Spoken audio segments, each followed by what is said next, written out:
We got a song here called "If I Could Be King."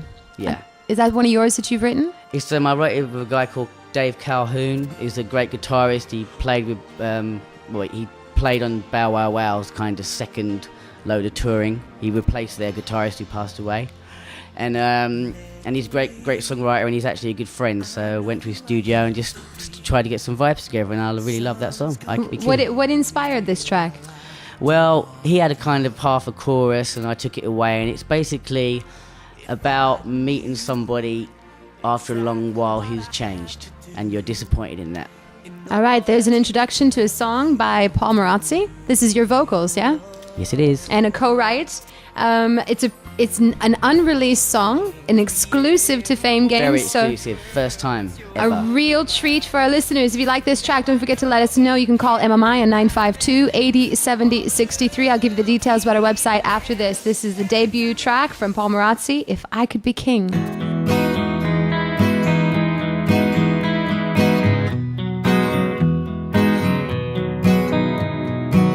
Why don't you wake up and smile you got sleeping? I know it must be quite cold where you keep it. Take a little time, then bring it home again. Put some rhythm back into my soul again. I wonder how I could fit in your world, but if only I could be a part of it. I could be king and rule over this land, or I could be a big shot superstar in a rock and roll band, or even as a president of a government who had a vision how to save the world. I could never be as one. That's a really cool title for a song. I always have this standing joke with my parents. I always say to my mom, I say, you wear the pants in the family, but my dad is king. It's this both are very strong-willed type of people. All right, it says here on my notes from Paul Sidkowski, the MMI music man, my nickname for Paul. Right. 2 Pauls in the studio today. That you met Jonathan Ross. Yeah, we actually did his radio show. We played live on his radio show. It was actually caught in the middle. We had played live, and we'd done another song. I don't remember what he did. He's a funny guy. Very, very cruel. He's very cruel when he's on air. When he's off air, he's really, really cruel. Any comments from him that you remember that stand out? I can't actually say anything on air because it was funny stuff, but we're going to ask you to curse after this. We don't have any censor. No censors over at our radio station. They like us. They trust us. They let us curse. Oh, really? Well, it wasn't really a curse. It's just really bad taste, and I really can't say it. really. Since when have musicians had good taste? No, this is really bad taste joke. All right. But believe me, it's one of the funniest things I've ever heard. Give the guy another beer. Maybe we'll give him some courage. And what are your plans for the future?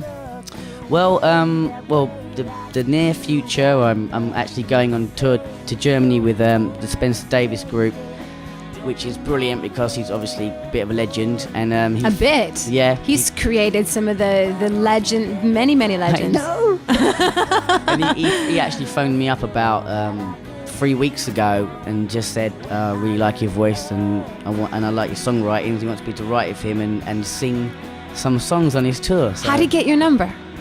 Well, his mum went to school with my agent's mum. Oh, fantastic. And they're both from Swansea, and Welsh people really do stick together, as we talked about earlier on. Yeah. And we like Welsh people. Yeah, inbreeding and all. Lots of Welsh friends. Even the extra toes, I love it all. Sorry about that, any Welsh people. So do you have any visions of breaking out as a solo artist one day, or are you kind of taking it one day at a time? I'm going to let things come to me, and if they do it, I'm not going to obviously dodge anything like that, but I'm just going to try and enjoy just being around music, and whatever happens. I like that attitude. Before I ask you my Actors Studio questions, which are going to come up at the very, very end of the interview, you know a little bit about us and MMI now. Yeah. You didn't when you first got here a few hours ago. I was incredibly insulted. I walked out and said, okay, you talk to Paul because you don't know anything about us. Why should you know? No, I'm just joking. We have a little band here. Right. That I don't know if Paul told you about, called 4 Euros. He actually didn't, and I'm very disappointed in him for that. They're a band called 4 Euros. Yeah. They're aged between 11 and 15. Right. So they're starting out very young. Okay. We got a Polish boy, Yeah. a British boy, whom you'd love. Right. We have a French-British girl, Wow. African-British girl, and a Russian girl. Wow. Excellent. Hence 4 Euros. I like it. They were inspired from 50 Cent. All right, they're just starting. But it's worth much more than 50 cents. Absolutely. And they're getting more expensive by the minute, believe me.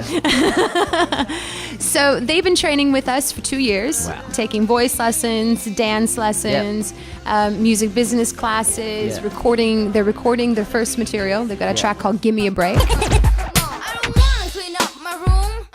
There's so many other things I'd rather do. Don't make me clean up my room. It's a pain. I'll go insane. Just get dirty again. I'd rather be out hanging with my friends.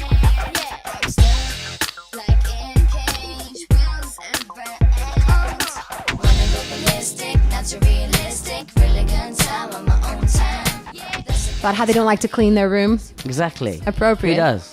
What would your advice be to them? Because unfortunately, they're not here today training. It's a Friday. We give them Fridays off. Yep. And if you get to come back, I would hope that you would have a chance to meet them. I'd love to. I'd love to meet any of the artists who work here. And I've got to say, they're very lucky to be here because you really do look after them. And the way you're actually nurturing artists, I've never actually seen that before. I think it's amazing.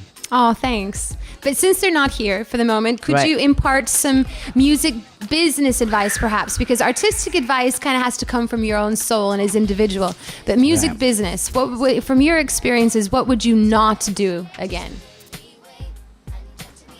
You know what? Question.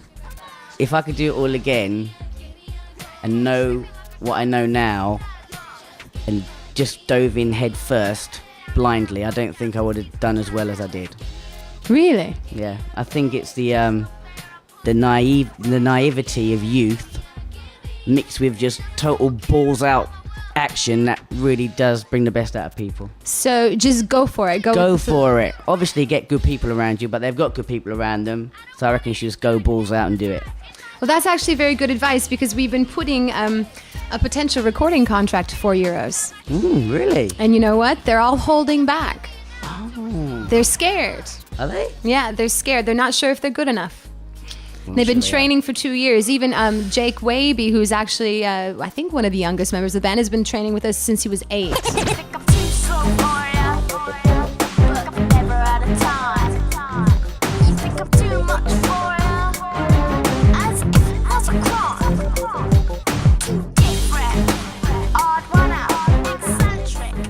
Wow. And he is a showstopper. Yeah? An absolute showstopper. Loves Robbie Williams, so emulates Robbie Williams to no end, well, you that's know? one person to emulate, isn't it? Yeah. He is a showstopper. I think you would be fantastic influence on them. It would be lovely to have you come back to MOI. I'd love to meet them. Before I ask you the Actor Studio questions, is there any other songs you'd like for our listeners to hear? I would really like to hear some more of your stuff. Really? Yeah. Okay, well, this is a little bit different than the stuff I usually do. It's quite a hard rock track, a bit kind of Lenny Kravitz-y, and it's called Lifted. Here we go.